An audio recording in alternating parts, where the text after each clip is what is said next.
जय हिंद। देखिए, जो भी बच्चे रेलवे के हैं वो एएलपी और टेक्नीशियन को लेके जो कंफ्यूजन में थे, आज हमारी एक लंबी मीटिंग हुई डिपार्टमेंट के साथ और आपकी लगभग सारी समस्याओं को हम वहां रखे। पिछले 4-5 रोज से ऐसे, कभी दिल्ली में थे तब या पटना में है तब, आपकी लगभग सारी बातों को हम वहां रख दिए हैं। अब जो बच्चे फिजिकली प्रोटेस्ट कर रहे हैं, आप लोगों को हम समझाना चाहते हैं कि आप जहां बातें रखना चाहते हैं ना, वहां हम आपकी बातों को रख दिए हैं वहां पे, और आपकी लगभग 80% से ज्यादा बातों को लोग मान चुके हैं। अब जैसे आप लोग अब प्रोटेस्ट करिएगा तो आप ही के भीड़ का फायदा उठा के राजनीतिकरण हो जाएगा वहां पर। अब आपके भीड़ में से कोई पत्थर चला देगा, फिर उधर से कुछ होंगे, तो फिर आप बच्चों, आप समझिए ध्यान से, किसी भी चीज से किसी का लॉस करना आपका कोई उद्देश्य नहीं है। हम में भी पूर्ण विश्वास है कि कभी भी बच्चे इस तरह से नहीं करते हैं, लेकिन आप भोले भाले हैं, आपके भीड़ का फायदा कोई और उठा लेगा और फिर वहां पुलिस आपके ऊपर खामखा में कभी कोई केस वगैरह कर देगी, आपका करियर खराब हो जाएगा। तो हम आपके बारे में ही सोच रहे हैं, आपकी बातें हम वहां रख दिए और हम पूरी बखूबी रख दिए। आपको 1 से 2 दिन के अंदर आपको देखिएगा एकदम इसके बारे में आपको ठोस निर्णय आ जाएगा। एएलपी की वैकेंसी को भी लेके और टेक्नीशियन का भी पोस्ट अलग से आएगा। टेक्नीशियन का पोस्ट अलग से आएगा, उसका फॉर्म भी अलग से आएगा, उसकी एग्जाम भी अलग से होंगे। पहले जो अलग से एएलपी और टेक्नीशियन एक में आता था, अब वो सिस्टम खत्म हो गया। अब एएलपी अलग होगा और टेक्नीशियन अलग होगा। और ये बात हम आपको बोल रहे हैं तो जिम्मेदारी से बोल रहे हैं बाबू। हम अक्टूबर से बात बोलते आ रहे थे कि जनवरी में वैकेंसी आएगी, जनवरी में वैकेंसी आएगी। कभी हमने ये नहीं बोला कि नहीं अक्टूबर में आने वाला है, नवंबर में आ सकता है, कल आ सकता है, परसों। हमें अपनी विश्वसनीयता का पूरा ख्याल रहता है। अगर हम ये बात बोल रहे हैं तो बाबू पूरी जिम्मेदारी के साथ बोल रहे हैं कि आपका टेक्नीशियन के साथ वैकेंसी आएगा, बस 2 दिन आप समय दे दीजिए। हम आपकी बातों को वहां रख रहे हैं, हमारी भी सुविधा समझिए। हम आपको न्याय, हम पूरा बोलते हैं कि आप संवैधानिक तरीके से अहिंसक मार्ग पे चलिए। हम आपको बात बोलते हैं कि हम आपकी बातें वहां रख देंगे यहाँ पे।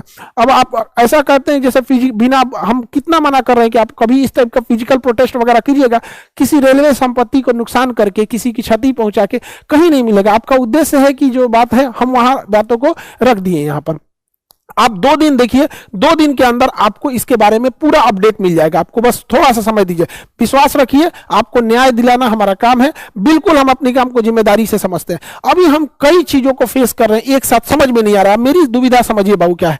हमको स्टूडेंट को समझाना पड़ रहा है कि बाबू स्टूडेंट आप समझो, मत भटको इस सब चक्कर में, आप अभी पढ़ाई करो। उसके बाद से एडमिनिस्ट्रेशन को समझाना पड़ रहा है कि देखिए बच्चे हैं, ये लोग भी मतलब ऐसा ना हो कि आप लोग का करियर खराब हो जाए बच्चों का। अब सोचिए अगर किसी के ऊपर केस वगैरह हो जाता है तो फिर जॉब पढ़ के भी क्या कर पाएगा वहां पे। उधर समझाना पड़ता है, उधर फिर मीटिंग समझानी पड़ती है भैया कि हाँ ऐसी ऐसी बात है। आरआरबी को भी बताना पड़ता है कि नहीं, स्टूडेंट का मांग जो है वो जायज है। किस तरह से स्टूडेंट अपनी बात को नहीं रख पाते, उसके बीच में क्लास लेना पड़ता है। फिर टीचर लोगों को भी कहना पड़ता है कि भैया ये बेरोजगार बच्चे हैं, 5 साल से वैकेंसी नहीं आई है, 20,000 25,000 फीस मत लीजिए इन लोगों से, नॉर्मल फीस लेके पढ़ा ना दीजिए, 1000-1500 में पढ़ा दीजिए। आपका भी कल्याण हो जाएगा, बच्चों का भी रिजल्ट होगा तो आप ही का नाम लेंगे सब, और अच्छा हो जाएगा। अब किसी बच्चे से इतने दिन इंतजार किया, उससे कोई 25,000 30,000 अगर फीस लिया जाए तो काफी ज्यादा हो जाएगा। तो हमको चारों ओर से हम पिसा जाते हैं, हमको समझ में नहीं आता है, इधर से भी चारों ओर से, और हम चीजों को समझा देते हैं। इवन हम भी जाते हैं एडमिनिस्ट्रेशन के पे भी बोलते हैं तो उन लोग को भी करना है। स्टूडेंट का कहना है कि सर आप बोलिएगा तो हो जाएगा। आपको क्या लगता है रेलवे हमारा है? नहीं, देखिए हम ये चीज मानते हैं कि हम आपकी बातों को बहुत सीरियसली रख देते हैं।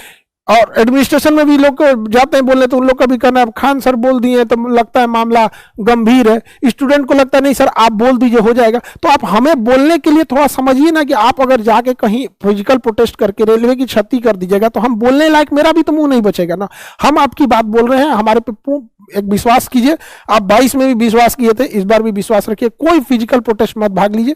अभी फिलहाल 2 दिन आप समय दीजिए हमको, हम आपसे ज्यादा दिन समय नहीं मांग रहे हैं, 2 दिन।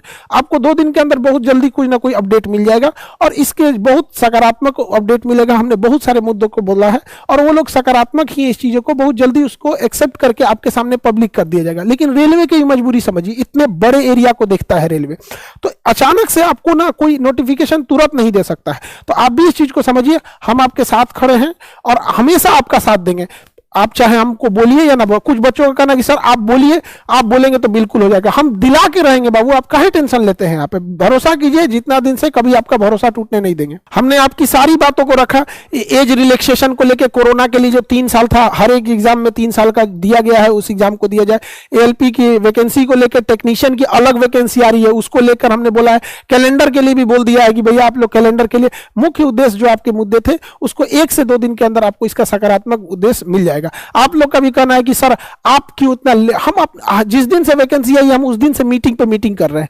तो देखिए हर चीज होना चाहिए ना, कि जैसे आप ट्विटर पे कर रहे हैं तो कोई जाके ऑफिशियल भी तो बोलने वाला चाहिए, तो हम वहां जाके अपनी बात तो कर रहे हैं। और जरूर आप सबको मिलेगा 2024 आप सबके लिए खुशहाली वाला साल लाए, और इस बार सब लोग सेलेक्ट होके जाए और बिल्कुल बेहतर ढंग से 1 से 2 दिन में इस मामले को सॉल्व कर देंगे। फिर आप बच्चों को पढ़ाई में लग जाइएगा, और फिर एक अलग से फिर चैलेंज होगी कि फीस को ना बढ़ाया जाए। फिर उसमें हम आपके लिए खड़े होंगे कि इन बच्चों को 1000-1500 लेके पढ़ा दिया जाए, न कि इन बेरोजगारों से कोई कमाए। ये बेचारे बड़े वक्त के मारे हुए हैं, 5 साल से वेट कर रहे हैं। कोई जमीन गिरवी रख के आया है, कोई खेत बेच के आया है, कोई मतलब मजदूरी करके आ रहा है, तो कोई यहाँ होम ट्यूशन करके पढ़ा रहा है। एक बार फिर दूसरी लड़ाई होगी। पहले ये लड़ाई है कि आपको आपका वैकेंसी दिला दिया जाए, और दूसरी है कि भैया फिर आपको आपका फीस कम फी में आपको पढ़ा दिया जाए। दूसरा प्रशासन की भी मजबूरी समझिए, वो लोग भी बेचारे परेशान हो जाते हैं। अभी आप देखते हैं कि उनको ड्यूटी छोड़ के आपके लिए लगना पड़ता है, तो कहीं भी आपकी भी ये मोरल रिस्पॉन्सिबिलिटी है।